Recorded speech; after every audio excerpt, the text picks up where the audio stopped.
దేవునికి మహిమ కలుగును గాక.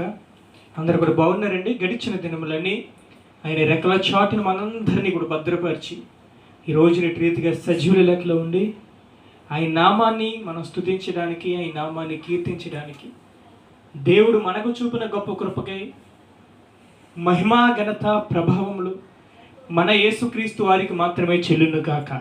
ఆమేన్. ఈరోజు కొద్ది నిమిషాలు దేవుని యొక్క మాటలను మనం అందరం కూడా శ్రద్ధగా విందాం. కీర్తన గ్రంథము 119 అధ్యాయము 105 వచనాన్ని మనం ఒకసారి చదివినట్లయితే, నీ వాక్యము నా పాదములకు దీపమును నా త్రోవకు వెలుగునై ఉన్నది.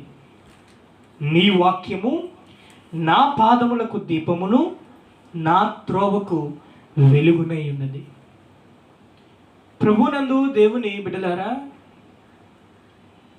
యావత్ యొక్క ప్రపంచంలో నివసిస్తున్న సమస్త మానవాళికి అనగా ఈ లోకంలో జీవిస్తున్న ప్రతి మనిషికి కూడా ఆ మనిషి ఎలా జీవించాలి, ఆ మనిషి ఎలా బ్రతకాలి, ఆ మనిషి ఏం చేయాలి, ఏం చేయకూడదు, ఆ మనిషి ఏం తినాలి, ఏమి తినకూడదు, ఆ మనిషి ఏమి త్రాగాలి, ఏమి త్రాగకూడదు, ఎలా బ్రతకాలి, ఎలా జీవించాలి అనేటువంటిది మనం ఈరోజు అధ్యయనం చేసినట్లయితే, యావత్ యొక్క ప్రపంచంలో ఎన్నో గ్రంథాలు ఉన్నాయి ప్రియ దేవుని బిడ్డలారా. కానీ ప్రామాణిక గ్రంథము, శాశ్వత కాలము ఉండే గ్రంథము, మాట తప్పని గ్రంథము ఒకే ఒకటి, అదే నా పరిశుద్ధ బైబిల్ గ్రంథము ప్రియ దేవుని బిడ్డలారా. ఈ యొక్క పరిశుద్ధ బైబిల్ గ్రంథంలో మనిషి ఎలా జీవించాలి, మనిషి ఎలా ఈ లోకంలో బ్రతకాలి, మనిషి దేవుని పట్ల ఎలా భయభక్తులు కలిగి జీవించాలి, మనిషి యొక్క స్థితిగతులు, మనిషి యొక్క పరిస్థితులు, మనిషి యొక్క ఆవేదన, ప్రతిదీ సమస్తము కూడా ఈ యొక్క బైబిల్ గ్రంథంలో ఉంటుంది ప్రియ దేవుని బిడ్డలారా. ఈ పరిశుద్ధ గ్రంథాన్ని చదివి ఈ వాక్యాన్ని ఎవరైతే ఇది నా పాదములకు దీపము అని ఎవరైతే ప్రియ దేవుని బిడ్డలారా ఆ వాక్యాన్ని తన జీవితంలో ఎట్టుకుని ఎవరైతే జీవిస్తారో, నిజంగా వారి యొక్క జీవితానికి ఒక మార్గమై ఉన్నది ప్రియ దేవుని బిడ్డలారా. వారి యొక్క జీవితానికి ఒక దీపమై ఉన్నది. వారి జీవితాన్ని అది వెలుగుమయం చేస్తుంది. అదే నా పరిశుద్ధ బైబిల్ గ్రంథం. ఈ పరిశుద్ధ గ్రంథాన్ని చదివి ఈ వాక్యమనే మార్గంలో నడిచిన వారు యావత్ యొక్క ప్రపంచంలో ఎవరు కూడా నేను పాడైపోయానన్న వారు ఎవ్వరు కూడా లేరు. ఈ పరిశుద్ధ గ్రంథాన్ని పట్టుకుని తన జీవితాలు బాగు చేసుకుని తన జీవిత ఎదుగుదలను వాళ్ళు అభివృద్ధిలోనికి తెచ్చుకుని వాళ్ళ జీవితానికి ఒక మార్గాన్ని వాళ్ళు ఎంచుకుని ఈరోజు దేశం యొక్క ఉన్నత స్థలముల పైన ఎక్కిన వారు ఉన్నారు. అటువంటి పరిశుద్ధ గ్రంథము ఈ బైబిల్ గ్రంథము ప్రియ దేవుని బిడ్డలారా. ఈ పరిశుద్ధ గ్రంథాన్ని చేతపట్టి అయ్యో నేను నశించిపోయాను, నేను పాడైపోయాను, నా ఆత్మీయ స్థితి దెబ్బతిన్నదన్న వాళ్ళు ఎవ్వరు కూడా ఈ క్షణం వరకు లేనే లేరు, ఉండరు కూడా ప్రియ దేవుని బిడ్డలారా. అంత ఖచ్చితంగా ఎందుకు చెప్తున్నామంటే, సజీవుడైన నా ప్రభుని యేసుక్రీస్తు వారు రాయించిన ఈ యొక్క పరిశుద్ధ గ్రంథం 40 మంది ప్రవక్తల చేత 1600 సంవత్సరాలు రాయించిన ఈ యొక్క పరిశుద్ధ బైబిల్ గ్రంథం. అటువంటి బైబిల్ గ్రంథంలో ఉన్న వాక్యాన్ని ఎవరైతే చదువుతారో నిజంగా వారి యొక్క పాదములకు దీపమై ఉన్నది. వారి యొక్క జీవితం ఒక వెలుగుమయంగా ఉంటుంది. వారి యొక్క జీవిత అభివృద్ధి ఒక వెలుగుగా ఉంటుంది. ఈ యొక్క పరిశుద్ధ గ్రంథాన్ని చేతపట్టిన వారి ప్రియ దేవుని బిడ్డలారా, దేవుని యొక్క వాక్యం అనగా మనతో మాట్లాడుట.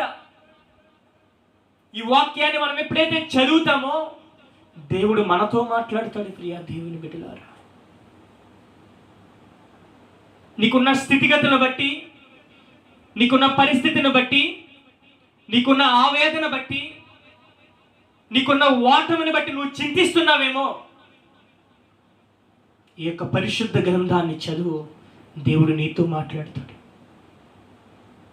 నువ్వు దేనికి కూడా భయపడకు, ఈ యొక్క పరిశుద్ధ గ్రంథంలో ఉంటుంది. నువ్వు భయపడకని 365 రోజుల సంవత్సరానికైతే 365 సార్లు ఈ యొక్క పరిశుద్ధ గ్రంథంలో ఉంటుంది. నువ్వు భయపడకు. ప్రతిరోజు కూడా ఆయన నీకు చెప్తూనే ఉన్నాడు, నువ్వు భయపడకు అని.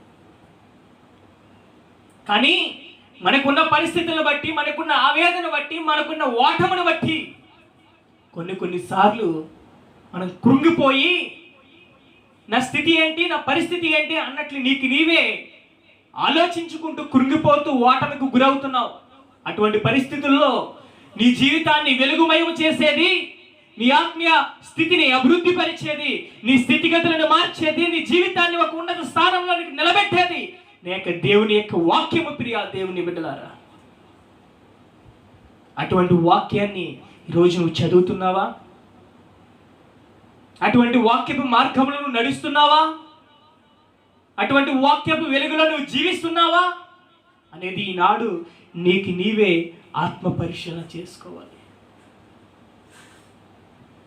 కుటుంబాలలో ఎన్నో అపజయాలు, సాతానుగాడి యొక్క తంత్రాలు, సాతానుగాడి యొక్క ప్రయోజనాలు, ఇవన్నీ కూడా నీ కుటుంబాన్ని చుట్టుముడుతున్నాయంటే, నీ కుటుంబంలో సమాధానం లేదంటే, సంతోషం లేదంటే, నెమ్మది లేదంటే, ప్రేమ లేదంటే, ఆ సాతానుగాడి యొక్క తంత్రాలు నీ యొక్క కుటుంబంలో పనిచేస్తున్నాయేమో ఒకసారి ఆత్మ పరిశీలన చేసుకో. సాతానుగాడి యొక్క తంత్రాలు కానీ, సాతానుగాడి యొక్క ప్రయోజనాలు కానీ నీ కుటుంబానికి కానీ, నీ గుమ్మం దగ్గరికి అవి దరి చేరకుండా ఉండాలంటే నీ కుటుంబంలో నీలో ఉండవలసినది దేవుని యొక్క వాక్యము. ప్రియా దేవుని బిడ్డలారా, దేవుని యొక్క వాక్యాన్ని చేతపట్టి సాతాను గాన్ని ఎదిరించడానికి అవకాశం అయితే ఉంది. నీలో ఎప్పుడైతే దేవుని యొక్క వాక్యం ఉంటుందో, నువ్వెప్పుడైతే దేవుని యొక్క మాట చెప్పున నడుస్తావో, నువ్వెప్పుడైతే దేవుని యొక్క వాక్యము చెప్పున ఆయన వెలుగులో జీవిస్తావో, నీ చెంతకు ఏ చీకటి శక్తులు రానే రావు. ప్రియా దేవుని బిడ్డలారా, అటువంటి వాక్యము నా యొక్క దేవుని వాక్యము. ప్రియా దేవుని బిడ్డలారా,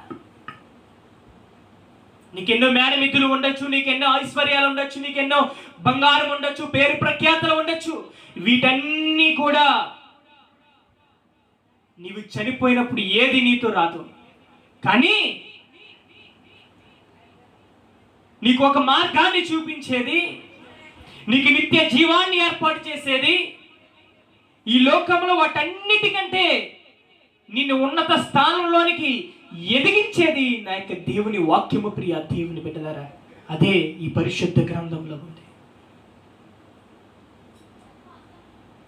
ఈ లోకంలో డబ్బే నాకు శాశ్వతం, లోకంలో ఉన్న పేరు ప్రఖ్యాతులు నాకు శాశ్వతం, ఈ లోకంలో ఉన్న ఆస్తిపాస్తులు నాకు శాశ్వతం, ఈ లోకంలో ఉన్న స్నేహితులు నాకు శాశ్వతం అన్నట్టు వాళ్ళ చుట్టూరు వీళ్ళ చుట్టూరు తిరుగుతున్నావేమో, అవేమీ కూడా శాశ్వతము కానే కావు, అవేమీ కూడా నీతో రానే రావు. కానీ నీతో శాశ్వత కాలం ఉండేవాడు, నీతో శాశ్వత కాలం ఉండేది అదే దేవుని యొక్క వాక్యము. ఆ వాక్యమే ఈ పరిశుద్ధ గ్రంథంలో ఉన్నది, అదే నా బైబిల్ గ్రంథము. దేవునికి మహిమ కలుగును గాక. ఆమేన్. అటువంటి పరిశుద్ధ గ్రంథాన్ని చేతపట్టి నీ యొక్క ఆత్మీయ జీవితాన్ని పెంపొందించుకుంటావో, దేవుని ఎడలా ఉన్న ఇంకా ఆత్మీయ స్థితిలో నువ్వు ఎదగడానికి అవకాశం అయితే ఉంటుంది. ప్రియా దేవుని బిడ్డలారా, మానవ శరీరానికి ఆహారం ఎంతైతే అవసరం ఉన్నదో, మానవ ఆత్మీయ జీవిత ఎదుగుదలకు దేవుని యొక్క వాక్యము అంతే అవసరం ఉన్నది. నువ్వు ఒకరోజు అన్నం తినకపోతే ఉండలేవు, ఒకరోజు మంచినీళ్ళు తాగలేకపోతే ఉండలేవు.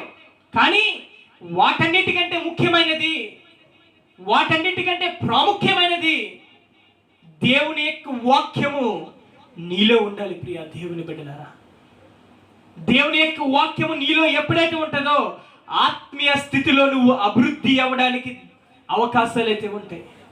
ఆత్మీయ స్థితిలో నువ్వు ఎదగడానికి అవకాశం అయితే ఉంటుంది. ఆయన వాక్యం నీలో ఉన్నంత మాత్రమే. ఆయన వాక్యాన్ని నువ్వు చేత పట్టుకుని నడవాలి. ఆయన వాక్యం మనకు ఒక ఖడ్గము. ఆయన వాక్యాన్ని మనం ఎప్పుడైతే చేత పట్టి నడుస్తామో, ఆయన వాక్యాన్ని ఎప్పుడైతే మనం పట్టుకుని జీవిస్తామో, ఆ వాక్యం అనే వెలుగులో మనం ఎప్పుడైతే జీవించగలుగుతామో, ప్రియా దేవుని బిడ్డలారా, మనతో పాటు ఇంకా అనేక మంది స్నేహితులు కావచ్చు, బంధువులు కావచ్చు, రక్త సంబంధులు కావచ్చు, ఎవరినైనా మనతో జర్నీ చేసే ఎవరినైనా మనతో పాటు వాళ్ళను కూడా ఆత్మీయ జీవితంలోనికి, అభివృద్ధిలోనికి తీసుకెళ్ళడానికి అవకాశాలు అయితే ఉంటాయి. ఈ లోకంలో స్నేహాలు ఎలా ఉంటాయంటే, మన దగ్గర డబ్బున్నంత కాలము మనతో స్నేహితులు ఏర్పడతారు. మనకు పేరు ప్రఖ్యాతలు ఉన్నంత కాలం మనకు స్నేహితులు అనేక మంది ఏర్పడతారు. మన దగ్గర ఇవేమీ లేకపోతే ఒక్కడు కూడా నీ చెంతకు రానే రాడు ప్రియా దేవుని బిడ్డలారా. కానీ నా యొక్క దేవుని యొక్క వాక్యము నీలో ఎప్పుడైతే ఉంటుందో, ఈ లోకంలో ఉన్న ప్రజానికం అంతా స్నేహితులు నీకు.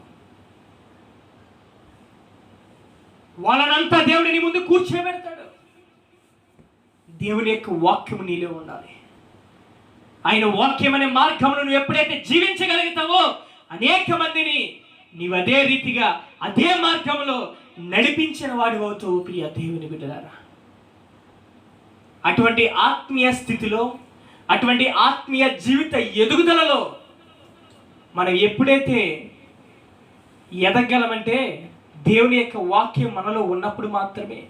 ఆయన వాక్యాన్ని మనం చేతపట్టి ఆయనకు మనం దగ్గరగా జీవిస్తూ, ఆయనతో మనం ఒక సంబంధాన్ని ఏర్పరచుకుని, ఆయనతో మనం సత్య సంబంధాన్ని ఏర్పరచుకునే వారిగా ఉండాలి. రేపటి దినాన్న ఎలక్షన్స్ జరగబోతున్నాయి.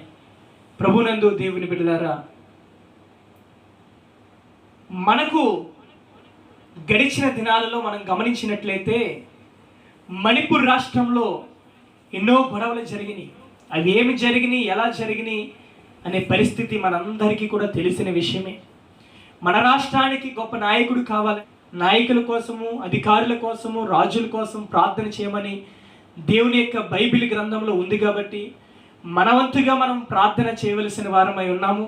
మన యొక్క రాష్ట్రానికి మంచి పాలన రావాలని, మంచి నాయకుడు మనకు ఏర్పాటు అవ్వాలని, దేవుని చిత్త ప్రకారంగా ఈ యొక్క రాష్ట్ర పరిపాలన కొనసాగాలని, మణిపూర్ రాష్ట్రంలో ఏదైతే జరిగిందో అదంతా కూడా మన మనసులో పెట్టుకుని, ఆ రాష్ట్రానికి ఎవరైతే సహకరించారో, ఆ రాష్ట్రానికి ఎవరైతే ప్రియా దేవుని బిడ్డలారా ఆ రాష్ట్రం కోసం ఆలోచించి ఎవరైతే ముందు అడుగు వేశారో వాళ్ళ కోసం మనం ప్రార్థించి, మన రాష్ట్రానికి మనకి మంచి నాయకుడిని మనం ఎంచుకోవాలంటే దేవుని యొక్క చిత్తంలో ప్రార్థన పూర్వకంగా మనం ఓటు వేసేవారిగా ఉండాలి. ప్రతి ఓటు కూడా అమూల్యమైనది, ప్రతి ఓటు కూడా ఎంతో ప్రాముఖ్యమైనది. కాబట్టి మన రాష్ట్రానికి సుపరిచిత పాలన, చక్కగా మంచి పాలన మనకు జరగాలి. అటువంటి నాయకులను మనం ఎంచుకునేవారిగా ఉండాలి. అటువంటి ఓటును కలిగి ఉన్న మనమందరము కూడా రేపటి దినాన చక్కగా ప్రార్థన పూర్వకంగా మనం ఓటును వేసి మంచి నాయకుడిని మనం గెలిపించేవారిగా ఉండాలి.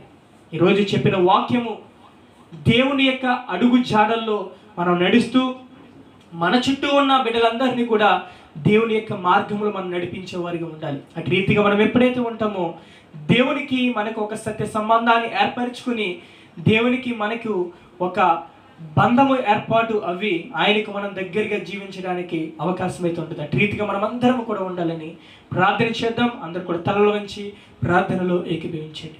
మమ్మల్ని మిక్కిలిగా ప్రేమించిన అతి ప్రియ పరలోకపు తండ్రి, నీ శ్రేష్టమైన, ఘనమైన, అతి శ్రేష్టమైన, ఉన్నతమైన నామానికి స్తుతులు స్తోత్రములు ప్రభువా. అయ్యా, ఇంతవరకు కూడా చెప్పిన మాటను బట్టి మీకు స్తుతులు స్తోత్రములు. వాక్యమైన నీ ప్రియ బిడ్డలు వాక్యం విడిచిపెట్టుకుని నీ తట్టి తిరిగి ప్రభువా అయ్యా, నీ సేవలో గొప్ప సాక్షులుగా నిలబడే కృపను దయచే ప్రభువా.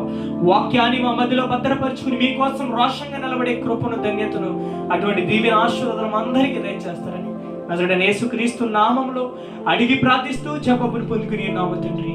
ఆమేన్, ఆమేన్.